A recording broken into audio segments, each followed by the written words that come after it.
भगवान श्री राम ने जहाँ वनवास के दिन काटे थे, उस वन के रहस्य की कहानी विंध्याचल से लेकर गोदावरी तट तक फैला वह विशाल वन, जहाँ भगवान श्री राम ने वनवास का एक बड़ा समय व्यतीत किया। इस वन को दंडकारण्य के नाम से जाना जाता है। इसका नाम दंडकारण्य कैसे हुआ, इसकी कथा वाल्मीकि रामायण में मिलती है। सतयुग में मनु के पुत्र महान राजा इक्ष्वाकु हुए। सूर्यवंश को जिन्होंने स्थापित किया, उन राजा के 100 पुत्र थे, जिनमें सबसे छोटा पुत्र मंदबुद्धि था। उसका आचरण धर्म संगत नहीं था। वह अपने पिता की कोई बात नहीं मानता था, जिसकी वजह से उसके पिता उससे रुष्ट रहते थे।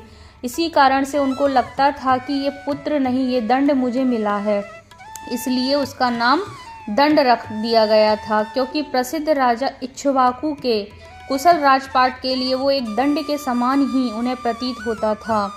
अपने पुत्र के ऐसे आचरण के चलते राजा ने उसे खुद से दूर कर दिया और जिसके लिए उसे विंध्य और शैवाल पर्वतों से घिरा हुआ जो पूर्वी मध्य भारत का शासन था, वो सौंप दिया। वहीं राजा ने गुरु शुक्राचार्य को दंड का गुरु बना दिया। उसने अपने राज्य मधुमंता में जो गुरु शुक्राचार्य का आश्रम था, वहां जाकर शास्त्रों का अध्ययन करने का निर्णय लिया और उस सुंदर आश्रम में गुरुजी की रूपमती कन्या अर्जा रहा करती थी। एक दिन जो दंड था, उसकी कुदृष्टि अर्जा पर पड़ गई और उसने मर्यादा को भूलकर उसके साथ दुराचार किया।